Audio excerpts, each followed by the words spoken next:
Presently, I had reached a point more than halfway between the house and the gorge. All around was spread the stark loneliness of the place and the unbroken silence. Steadily I neared the great building. Then, all at once, something caught my vision. Something that came round one of the huge buttresses of the house and so into full view. It was a gigantic thing and moved with a curious lope, going almost upright after the manner of a man. It was quite unclothed and had a remarkable luminous appearance, yet it was the face that attracted and frightened me the most. It was the face of a swine. Silently, intently, I watched this horrible creature and forgot my fear momentarily in my interest in its movements. It was making its way cumbrously round the building, stopping as it came to each window to peer in and shake at the bars, with which, as in this house, they were protected. And whenever it came to a door, it would push at it, fingering the fastening stealthily. Evidently, it was searching for an ingress into the house. Welcome back to the Red Dice Diaries RPG podcast with John and Hannah. Hi. And today, we're going to be looking at the Devil Swine.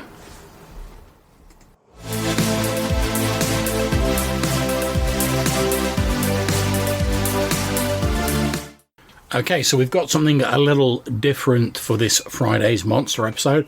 We've not put out a poll on Twitter as we normally do, and that was because there was a particular monster that I wanted to talk about, and it's one that I've only recently stumbled across myself while I was looking through my Old School Essentials Classic Fantasy Monsters book, and I was sort of in a bit of a sort of lycanthropic state of mind, so I was just looking through, and there was the normal sort of suspects, you know, you wear boars, you wear rats, you wear wolves, stuff like that, even you wear tigers. But I noticed a monster that I personally wasn't familiar with before, and that is the lycanthrope known as the Devil Swine. So, look, you've got the OSE monster book there. Why don't you tell us a little bit about what it says about the Devil Swine?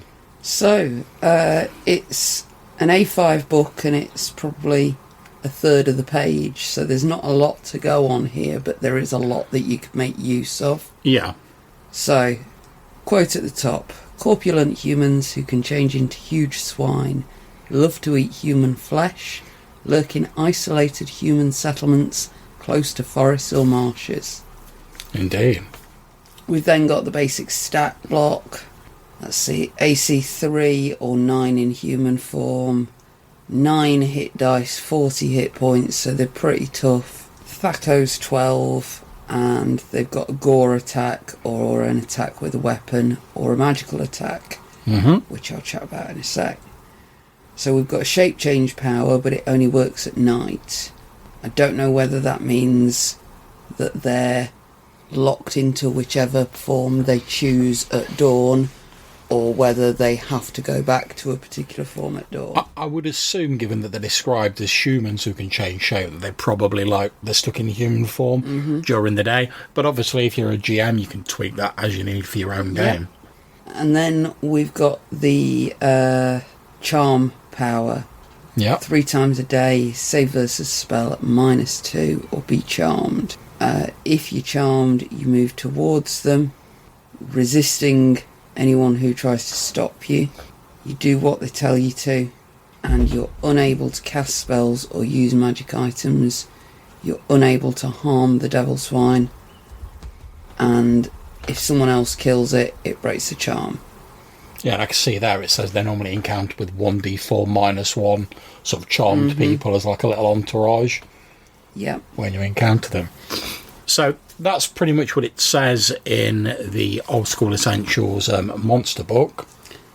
But it is also notable that on the next page we have got the wereboar. Yeah. And just to contrast, these are clearly not meant to be such an intelligent creature, but they are meant to be tougher.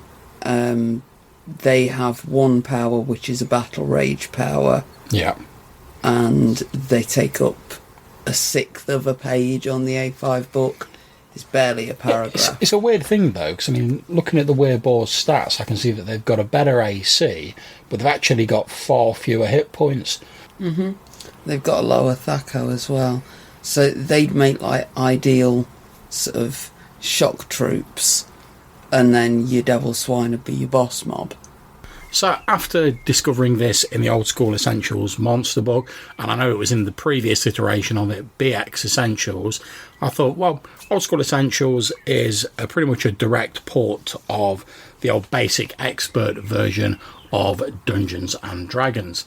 So I did a little bit of research online and found out that the Devil Swine indeed appeared in the expert book for Mensa D&D, and it's pretty much exactly the same. Like I say, Old School Essentials is pretty much a direct port, so I wasn't surprised by that.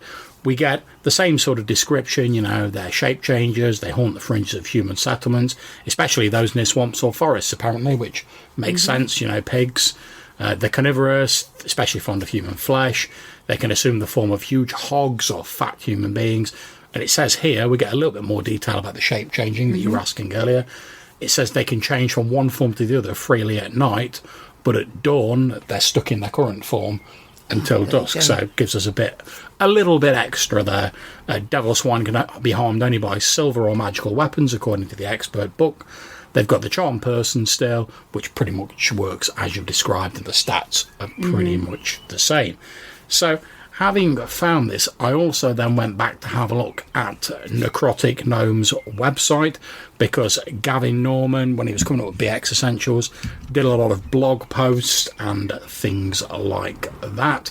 And he's talking about, in a post that was made on the 29th of June 2018, that he was interested in particular in monsters that appeared in a certain version of D&D but never really got carried forward to later editions, and the Devil Swine is apparently one of those.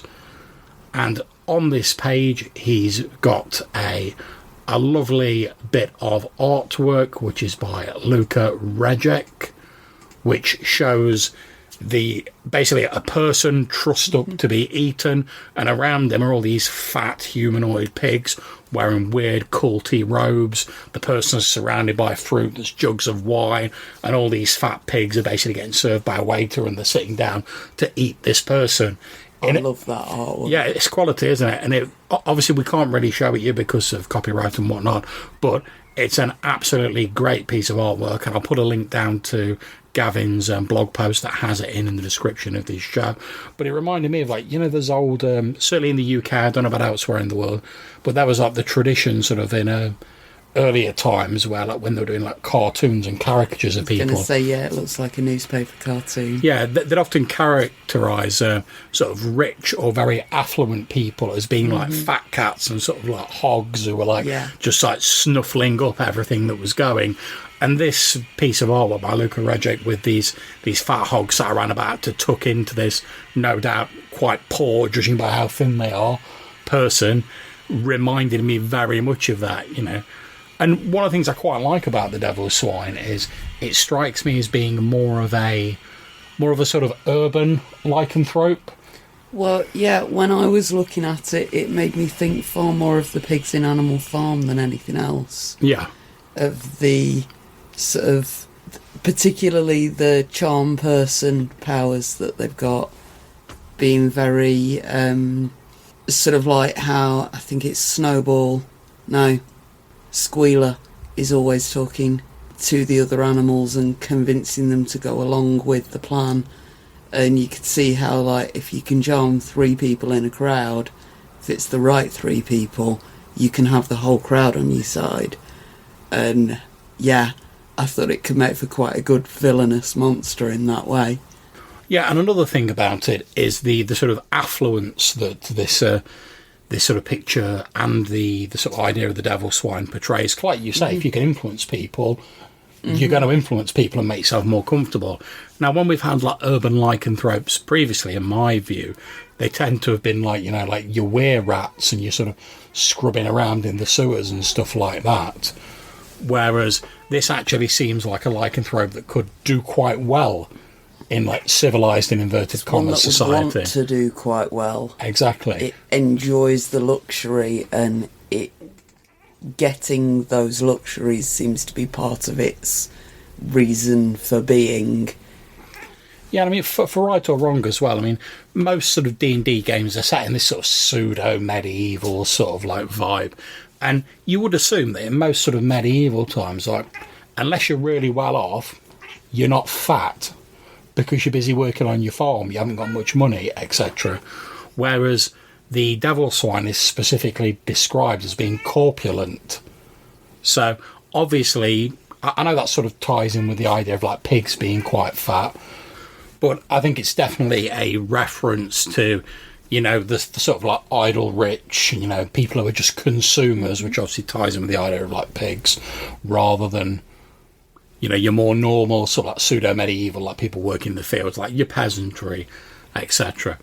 So after I'd sort of found this post on Gavin Norman's blog, which, like I say, I'll link in the description, I did a little bit more research in it and found out that apparently, I don't know how true this is, these creatures are based on the swine things from William Hope Hodgson's story, The House on the Borderlands, which I've read a few times, but I did refresh myself before this episode. And essentially it's a story where some people go to an old house and they find the journal of the crazy old hermit who used to live there. And he has this weird experience where he's either gone mad and he's hallucinating, or he's passed into alternate dimensions, maybe both, it's not made clear. And he sees these like alternate reality versions of his house and this great pit. And from the pit comes this pale humanoid swine creature, and the house is besieged by them, the journal ending when they start breaking into his house. And this is the thing that you read the quote from at the start. That's right, that's exactly where the quote came from.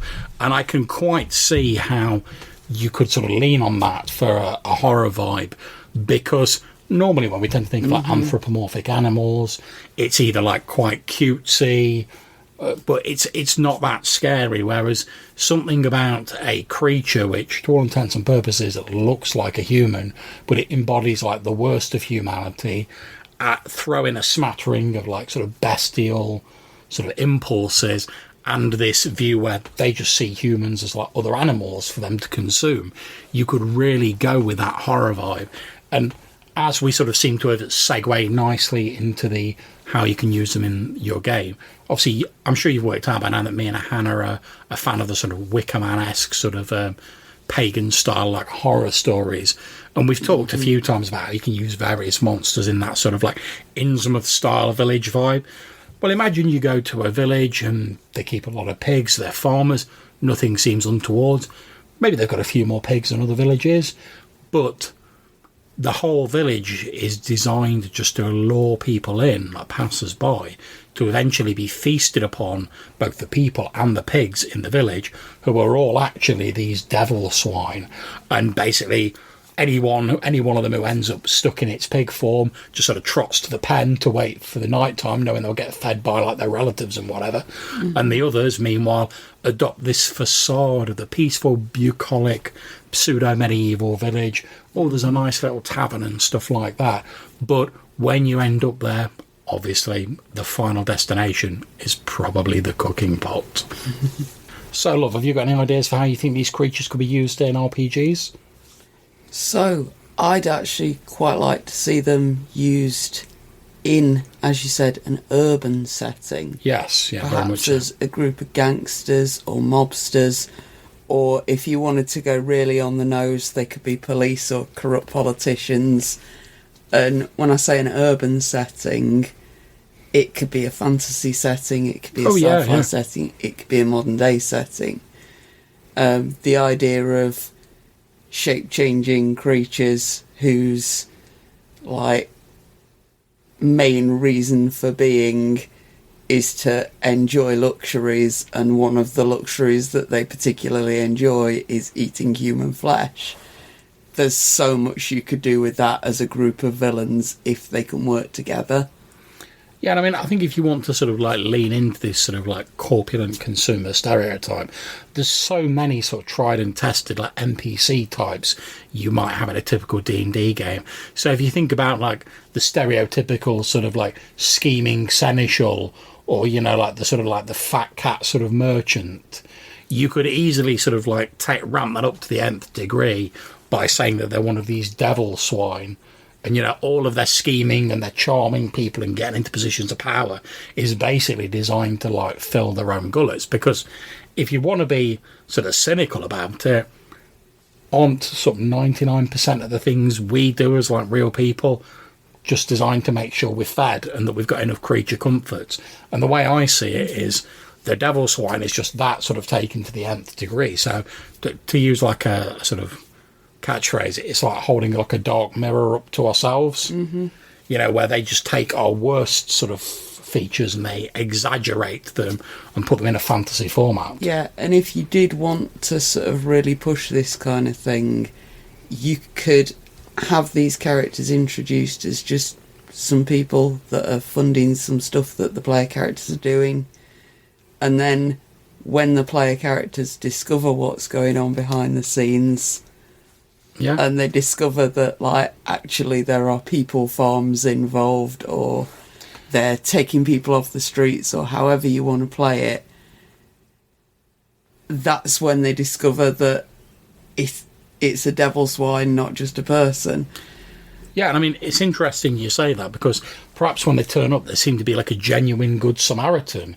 Maybe they're like, yeah, I've made loads of money. I'll put out some money to set up this this home for, like, down and out retired adventurers or whatever. Yeah, no problems. I'll set that up. Yeah, I'll deal with the books. I'll get all the permissions and whatever. And if the odd person, like, leaves and isn't seen again, who's really going to notice? Now, something else to look at with this is player characters and the charm person thing. Yeah, and how you want to play it. And I can see a few different ways you could do it. You could either have the GM rolls, tells the players, oh, you quite like this guy, and the players just go with it, which is probably what would happen in one of my games. Yeah. I tell people, oh, you are predisposed to like this person. There is a reason for it, but I'm not telling you what. You'll find out when you find out. That's cool with my players, but a lot of players would want to make those rolls themselves, and then you've got the sort of awkwardness of worrying about whether you're revealing too much of the game too early. Yeah, I mean, I think I'd probably tend to do it in one of two ways, which, again, as you rightly say, depends very much on your particular group. I'd probably either, because if it's a group of people you know what sort of NPCs they tend to like and they sort of gel onto during the game. So if I had that information, I'd probably just portray them in a way that I knew would favourably dispose the PCs towards them. And let's face it, if all else fails, having them, like, back some of the PCs' missions or, like, provide them with stuff is a good way to get them to like them, or provide them with rumours or quests or whatever. So that's one way I might do it. The other way I would do it is I would just not use the charm person on the player characters. I would just use it on all the other NPCs. So maybe the player characters are like, I can't see why that, like, quartermaster's, like, so beloved in the city, because I think he's a right bad. And all he does is, like, eat all the time and, like, accumulate money, but everyone seems to, like, worship the ground he walks on. Let them realise that, like, something odd is going on by not affecting them. But whenever they talk to another NPC and they're like, what do you reckon about that quartermaster? He seems a bit... They're like, always, he's a lovely person. Always, never has a bad word for anybody. Always goes out of his way to help everybody. And then you can sort of make it obvious that there's something weird going on without just saying, like, oh, a charm effect's been put on, by the players going like, well, what they're saying about him doesn't seem to match with what we know about him. And once they've worked out something's gone wrong, if you've got certain groups of players will just go like, right, this is obviously a mystery to solve, and they'll be on it, and that's probably what I'd do if I was a player character. Other people might just sort of, like, write it off as a strange coincidence, or like, oh, maybe the GM's getting things mixed up. But if you play this consistently make this guy like a bit of a dickhead, but every NPC loves him, eventually they'll twig on to the fact that, like, something's going wrong, and they'll probably want to get involved and investigate, even if it's just like tailing the guy. That's a definite long game approach. Yes, if it you want is. Yeah, to have him there for, like, 5 or 6 sessions or more. Yeah. Another thing I found interesting was you were saying, like, potentially using, like, the weird boars as, like, sort of foot soldiers, I suppose, for like the Devil Swine is. Originally, the reason I came across this monster is I was looking for an orc alternative for my game, and that for my old school Essentials campaign I'm running at the minute. And that's not because I have any beef against using orcs in games, but I was just looking for something a little bit different. And I'm a big fan of what they call like the pig-faced orcs, you know, the more porcine-looking orcs. And I was like, well, I know there's weirboars because I'm like familiar with them. I was like, I'll just flick through like my OSE book. I'll start off with weirboars and I'll see what else is going on. And that's when I came across these Devil Swine, and I'm like, all right, I'm not sure if I'd use them as an orc replacement, because obviously they're quite a lot tougher than a normal orc. But I'm like, the sort of general idea of them, even if I don't use those exact same stats, like maybe make the ones in the book like a greater sort of Devil Swine, and then have some lesser Devil Swine who don't have all the invulnerabilities and the charms and whatever, but they can still change shape, would be a potential way of doing it. But yeah, I found them really interesting. So can I think of any other ways to use them in games? How would you feel about letting someone use one as a player character? And that's a bit of a difficult one, because I normally, if I was talking about lycanthropy, I tend to regard it as like a curse. You know, Curse of the Werewolf, whatever. And certainly in earlier versions of D&D, to the best of my memory, and therefore old school Essentials, there's not a great deal of information on like how lycanthropy works. It was only in later editions of D&D they sort of expanded on that a little bit. But I'd normally, with any lycanthrope, I'd go for the whole like you know, it's a curse that gradually comes over you. You start waking up in strange places. You don't know what you've done. There's some blood on your face, like someone's disappeared in the village. Make it like a really negative thing. And I know in later versions, basically, if you embraced your curse, your alignment would change to something more suitable of an evil lycanthrope, but then you gain more control. So, but when you sort of get to that level, you're sort of bordering on NPC territory as far as I'm concerned. But I honestly don't know how I do it with the Devil Swine, because most like weird creatures, you're not going to exist in a city, because you can't be like a raging werewolf and like go unnoticed in a city. But the Devil Swine, aside from their penchant for human flesh, appear to be quite urbane and quite well adapted for like blending in with human society. So I'm really not sure how I do that. How do you think you do it in your games? I think I would probably say, yeah, okay, you can do it, but if the other player characters kill you, I'm not going to stop them.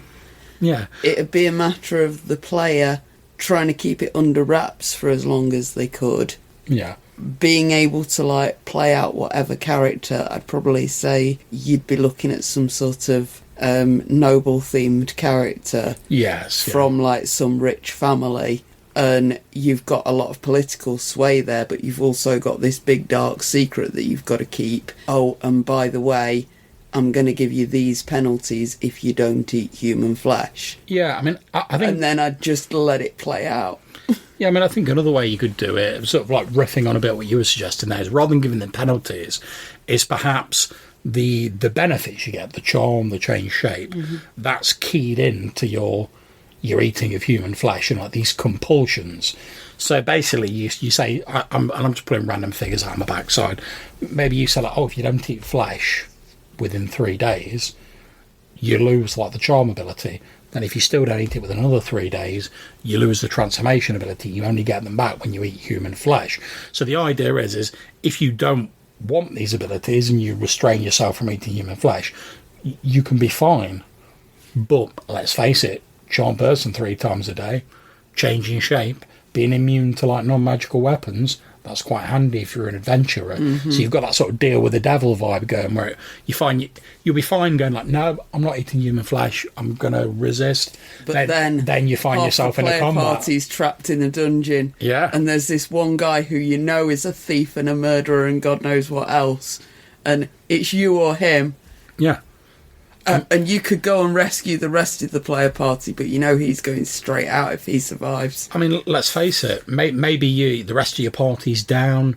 You're facing some massively powerful enemy, but he's only. The bard doesn't need his legs. Well, no. The thing is, maybe this guy who's like taking down the rest of your party, he's only armed with like a normal weapon, but he's mad like proficient with it. So let's say, I don't know, he's like a level 10 fighter or something, and you're all like level 2. But he's only got like a normal weapon. Suddenly, like the idea of like, well, if I just eat a bit of flesh, and I would say it can't be your own, you can suddenly be immune to non-magical weapons, which means you can just take this down and then you can get your guys off and get them some healing. And maybe you're like, well, I'll take a nibble out of his leg. I'm going to get him healing anyway, so we'll be all right. But once you've sort of, it's like everything, once you've started on that slippery slope, you're there, or you become reliant on those abilities, that's when it's going to start leading you down that path. And I'd probably say, depending on how you use alignment in your games, because obviously I know not everyone uses it, that after sort of indulging for a few times, that would definitely impact your alignment, and then maybe like more flaws and things like that can start coming in later on. And obviously, the rest of the party are going to react to it, because you do it once, they might be like, well, we're in a tight situation, we got healed up, no harm done. But then when it starts happening more often and you start finding excuses, I think a lot of that would depend on whether it was them that were getting bits eaten or whether it was like a bad guy that was getting eaten. Yeah. Plus, you've also got, I think you're absolutely right, but then you've got also the thing where, let's say your Devil Swine like party member has only done it once to get you out of a jam and everyone was healed up, there were no problems. Everything goes as normal, everything goes back to normal. Then like a few days later, like, the city watch are like coming around in the area and they're saying like, oh, a couple of people have like disappeared in the area and they found like gnawed bones nearby. I'm sure at least a couple of the party members are going to be like, has he like slipped back into those ways again? Has he like embraced the Devil Swine side of his nature? And maybe they did, maybe they didn't, who's to say? But it's certainly going to create a bit of uncomfortableness in character and a bit of in-character tension, and how much you like that is obviously down to your group and your game. Yeah, very much something to talk to the player who's wanting to do that sort of a story. But I would play the shit out of it. Oh yeah, you'd love it, and you'd probably do it really, really well. I might last 3 or 4 sessions and then get written out of the plot. No, I'm sure you'll be fine. Anyway, that has been our episode on the Devil Swine, which has rapidly become my favourite lycanthrope. I think it's really interesting. It's different to the others. And like I say, it allows you to hold this dark mirror up to human society. So we hope you've enjoyed this episode. If you've got anything you'd like to say to us, you can drop us a voicemail using the SpeakPipe website. There'll be a link in the description down below. If you're having trouble with the SpeakPipe website, we still have our old Anchor podcast account available that you can leave us a message for on that. Again, there'll be a link in the description. Maybe you want to talk to us about the Devil Swine. Maybe you want to just make a comment or some suggestions for future episodes you'd like to see, or just generally have a chat. Whatever, it's all good. You can also send us an email, maybe with an audio file attachment, to rddrpgpodcast@gmail.com. Until we see you next time, take care, stay safe, and whenever you're playing, have fun. Bye.